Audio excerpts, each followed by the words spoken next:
What up, fellow goths? Take a look at me. It's me. Hello. Hi. I saw a movie. I don't know. I don't even know what I'm doing with these intros anymore. Time to take a quick sip of my pumpkin spice tea out of my old stupid logo mug. Oh, it burned my tongue. I saw a movie on Halloween, actually. I kind of think that was the last movie I saw. It's been a while. I've been having a very, very bad time this month. They call it a classic bad time TM. Not wonderful, but I saw a movie on Halloween that is still in my brain for a lot of reasons, and I was kind of curious as to whether or not I was going to be talking about it in any capacity, because I couldn't figure out what my hot take was. Everybody else seemed to have kind of equally vague opinions. Like when I came out of the theater, there was a lot of discourse in the lobby. There were people that were like, that movie was bad, actually. And then other people were like, that movie we saw was good, actually. And then a lot of people were laughing about it, and a lot of people were confused. And some people looked like they felt a little sick. Some people couldn't handle the movie, which I can understand because there's some bits in the movie that, well, there's something alright. There's a couple scenes. Ooh. You're making some kind of deal with them. I don't know what you're talking about.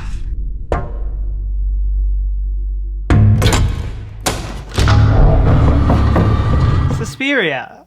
But not like Suspiria, like the 80s Suspiria with the colors and the cool soundtrack, and Jessica Harper's in it. It's directed by Dario Argento. Classic, iconic movie. Every film student ever has ripped off Suspiria in some way or another. I went to film school. Everybody did it. This is a call out. You all know you fucking did it. It's okay, I did too. But don't tell anybody that. Okay, but this new Suspiria, interesting because it is a remake, but it's a remake from a completely different approach, I guess, is what I'm going to call it. Both narratively and like functionally. So like Suspiria is pretty well known for its production stuff.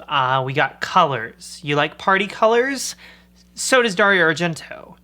The movie is just party colors. And then the soundtrack is a cool synth soundtrack and all that. This new movie throws all that right in the trash. We've got naturalistic lighting, natural camera work with no real focus. A lot of it feels like it just kind of floats around without any sort of aim or intent. The editing style is jarring, and they cut on motion to non-motion quite a lot, which is kind of like an editing jump scare. It's one of those things you don't do, but they do it a lot, and actually it's very effective. And then the soundtrack is done by Tom York, who you might know from Radiohead, so not really close to Goblin. I was so thrown off because the second the movie started, one of the first things you hear is a Tom York song, and you're like, and you look around through the theater and you see if anybody else is hearing this. I had no idea you did the soundtrack for this until I was watching the movie. But then narratively, it's like a totally different thing too, because the original movie is kind of like a murder mystery. It's what they call a giallo movie, I think is what they call it. It's kind of murder mystery with extreme bouts of violence. There's a supernatural twist at the end of Suspiria that kind of comes out of nowhere, and you're like, oh, but it's implied throughout the movie.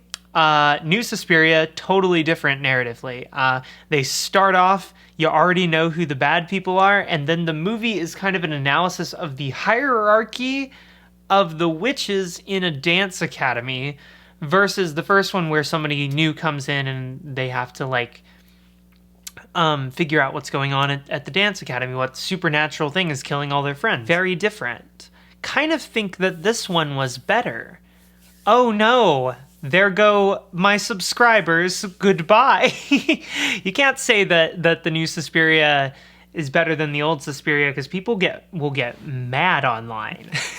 I mean, I understand why. Like, the first movie really holds dear in a lot of people's hearts, but I had a much more visceral experience watching this. Now, I also believe that we should be looking at remakes in the same way that we should be looking at just standalone movies. I don't think that we should just be seeing movies always permanently in the shadow, in the context of whatever movie was previous to it. I think that's unfair.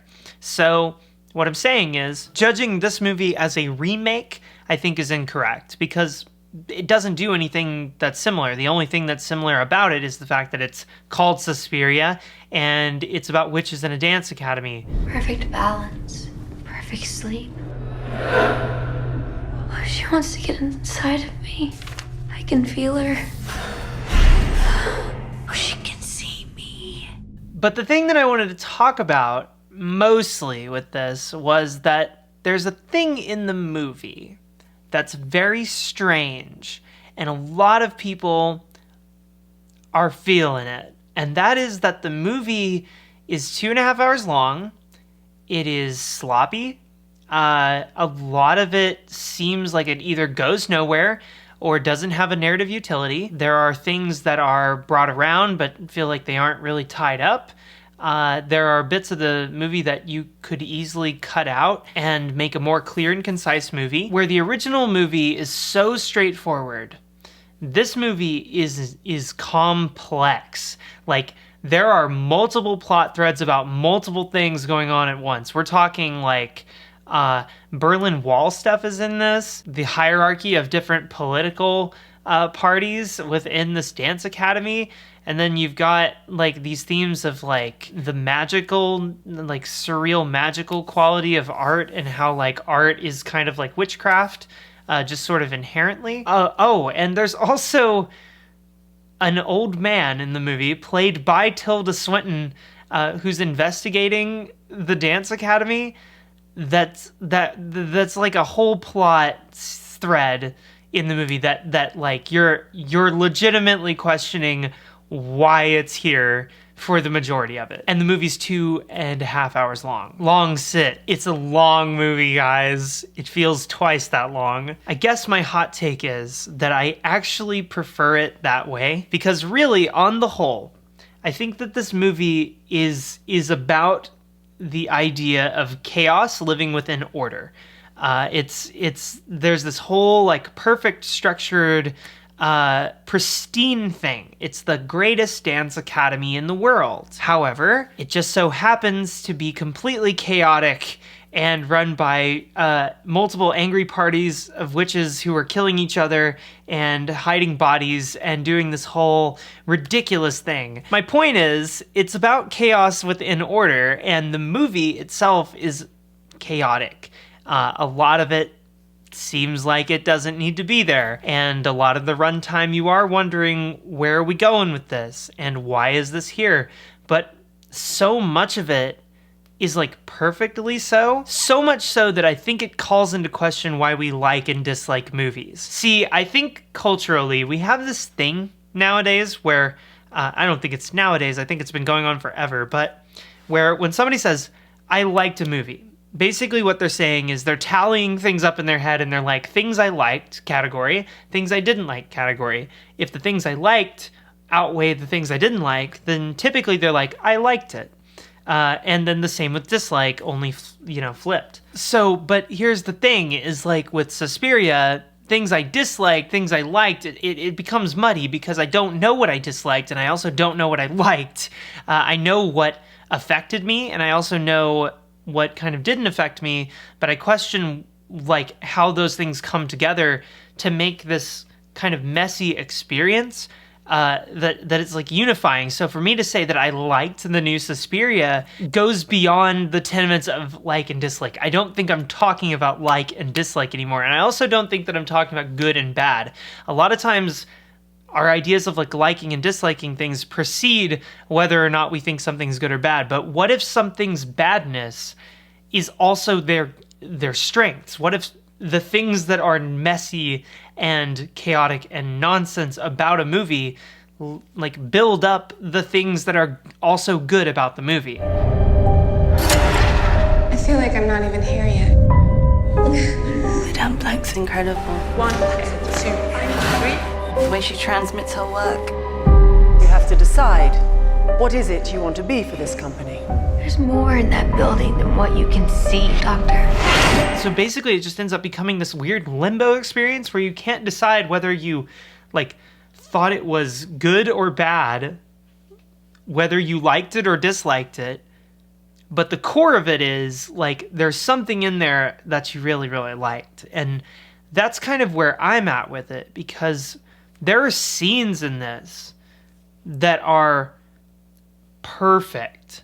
Like, I couldn't ask for more. There's a scene that specifically there are dance scenes. When they dance in the movie, it could only have come at this very specific point in the movie after wading through this entire narrative of just sometimes nonsense to get to this place where it finally just kind of clicks with you, and then it all just kind of like hits you at once in this perfect way.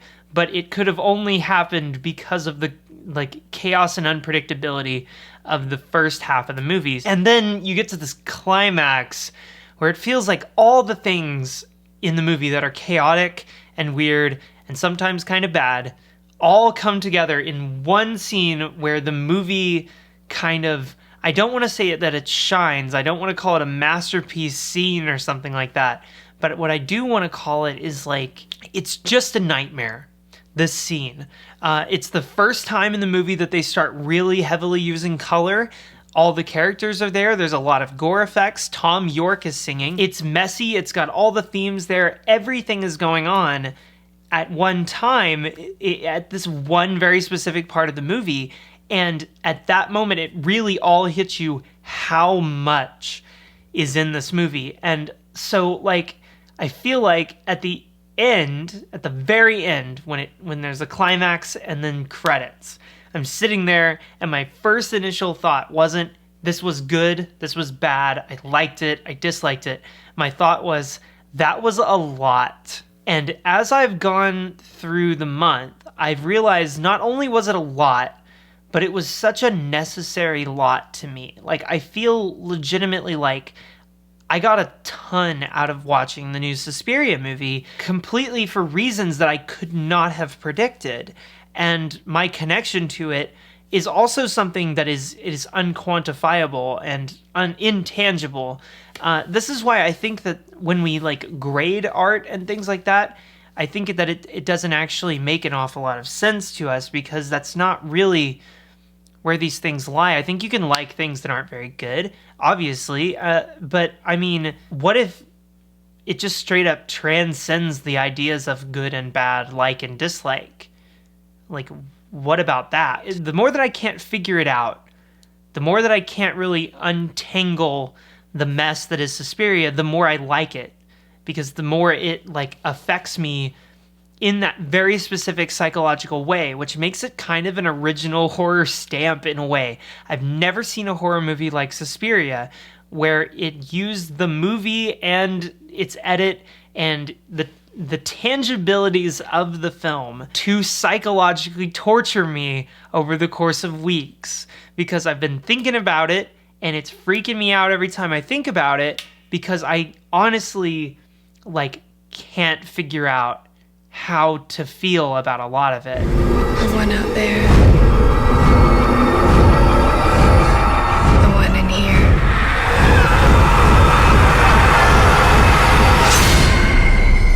The one that's coming.